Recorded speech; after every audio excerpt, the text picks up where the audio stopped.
আমি যখন এমপি ছিলাম না, শুধু গুন্ডাবাজি করতাম। তখন তোমার মতন 1 ডজন পুলিশ ইন্সপেক্টরকে কান ধরিয়ে উঠবস করাতাম। কিন্তু এখন এমপি হয়ে গেছি, আর ওইসব গুন্ডাবাজিটা একদম জয়রামজি কি।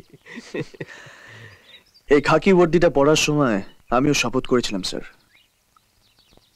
এমপি হোক বা মিনিস্টার, আইনের সাথে যে খেলবে তাকে ওই ব্যাডমিন্টন র্যাকেট দিয়ে কর্ক মারার মতন লাথি মেরে মেরে হাজতে ঢোকাবো। জয় রামজি কি। লাথি মেরে মেরে আমাকে হাজতে ফেলবি? সালা, লাথি মেরে মেরে আমি তোর হাজতটাই ভেঙে দেব। সালা, আদর করে কথা বললাম, বোনের সাথে ব্যাডমিন্টন খেললাম।